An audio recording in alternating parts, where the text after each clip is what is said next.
Tell them it has been such a joy visiting them for the first time. Ya yake yayi babban murna da zuwa nan na farko shi kenan. I hope you will be welcome back in the future.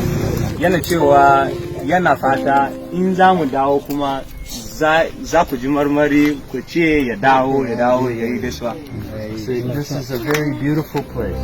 Yace ya zo ya ga wurin kuma wurin da kyau da cewa ko mutum zai yayi ma ya zai zama. But more so, they are all very beautiful people. Ko kuma nan ku kyawawa ne. Kuna da kyau yanda kuka karba mutane da kuma zaman ku. So thank you for sharing their time, and I will be sure to pray for them even when I go back home.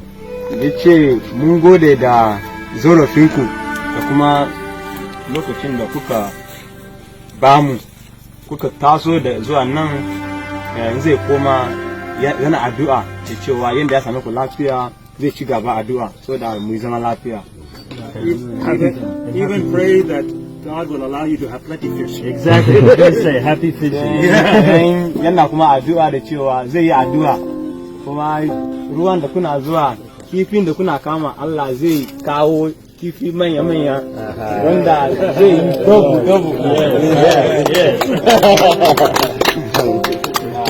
So shine mai suna Nick. Yana da zama US, right? Savannah, Georgia. Savannah. Back when I started coming to Nigeria in 2009, there was no way I would have thought that we would be where we are 10 years later.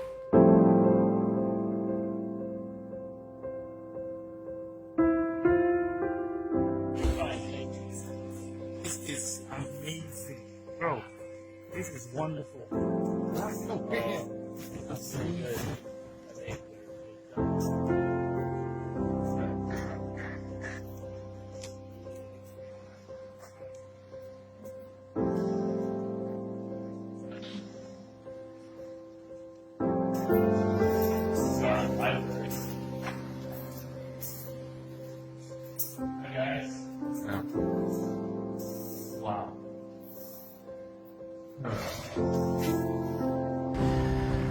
You know, when I started coming to Nigeria back in 2009, I was trying to figure out a way, knowing I didn't have any plans of leaving my local church as a pastor, but still wanted our congregation, our church, to be involved in missions, to take the Great Commission seriously, and figuring out how we could best do that. And you know, we had other options, but I knew that when I came here, I saw a great need. I saw a great need theologically. I saw a great need, you know, in so many ways in a developing nation. How do you come to something like a small community where people live on very little and they've had very few opportunities? And as we come here, as we work here, as we interact with everybody, there's a great desire to know more, to learn more, to understand more, and yet they just don't have access to it. So, you know, part of taking the Great Commission seriously for us was just saying, hey, it's worth whatever the Lord has for us. It's worth the expense. It's worth the challenges. It's worth sometimes, if we're honest, the discomfort. And in all of that, I think we're starting to see the results of it, and it's really encouraging. It's encouraging to see people come to know more and understand more. They're seeing changes in their own lives. They're seeing changes in their churches. And we pray over time we'll start to see more changes within local communities where these guys go out from. Most of them are from around here, but not all of them. Some of them, we've got guys now traveling as far as from Lagos. They're taking long overnight, sometimes public transport rides just to get here, to be a part of what's going on when we're here for our training. I get emails regularly from our students talking to me about what they're learning and how they're being changed and challenged. I get interactions with them on social media all the time. We're making new friends. one of our students and his family moved to the United States and joined our church and are actively serving in our church now. And the only reason we know each other is because of what the Lord has done through IPTT.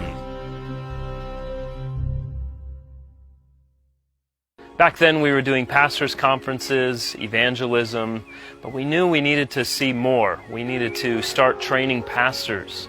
And so in 2013, the Institute of Pastoral and Theological Training began. It began meeting in a small classroom in a rented building. We've met in hotel rooms. We have met in church pews. And over time, we were convinced that there was a need for even more, for more space, for more opportunities, for training, to bring more people to offer their expertise and their teaching as well.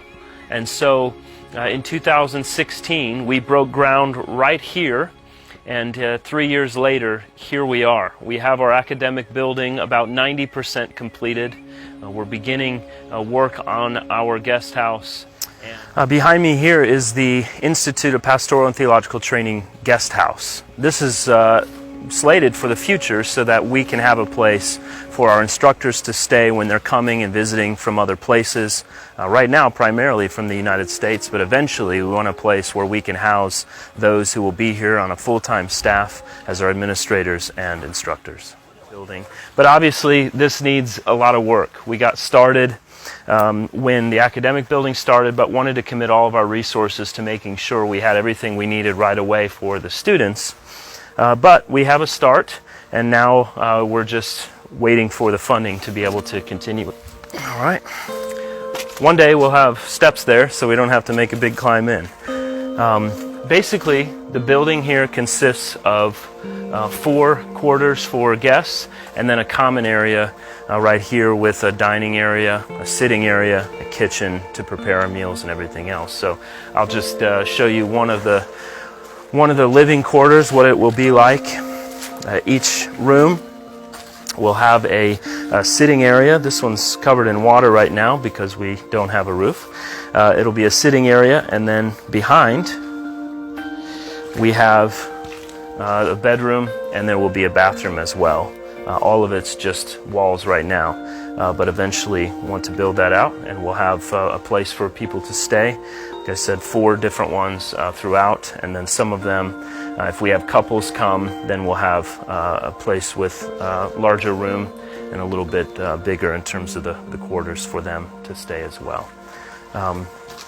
Well, as you can see, there's a lot of needs still in terms of construction on the guest house, but we're so excited about how far we've come on the academic building and just want to keep up with the momentum. We're providing a lot of jobs in the local economy, and we've had opportunity to meet so many different people through this project, and we're excited to keep it going as we prepare for the future.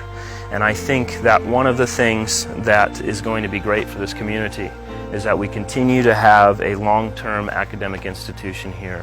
There are others, but none of them training pastors in a country, in a community that is in so great a need for theological training at a higher level than what they've ever had before. So to be able to provide housing, not just for visiting staff, for visiting instructors, but ultimately for our full-time instructors is going to be a tremendous blessing.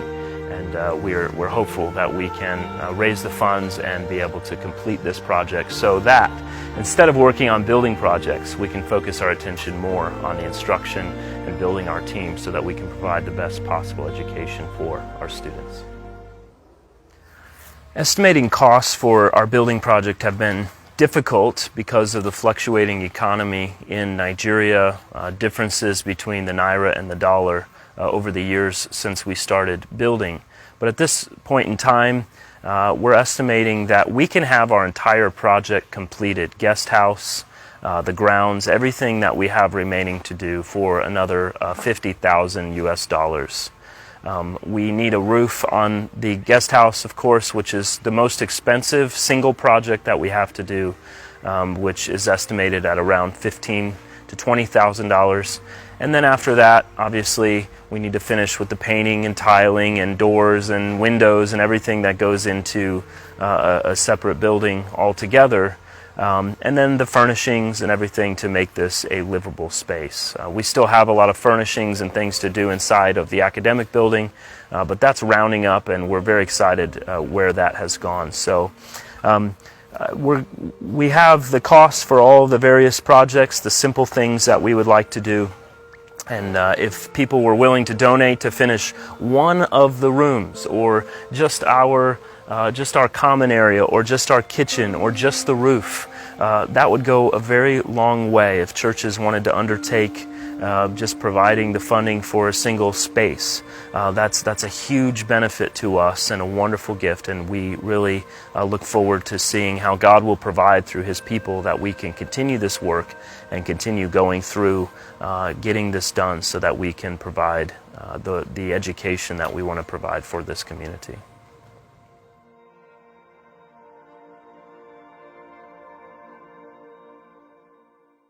And we, not knowing what the Lord has for us in the future, we are praying that within the next 10 years, IPTT will become a full-fledged, accredited, degree-granting institution.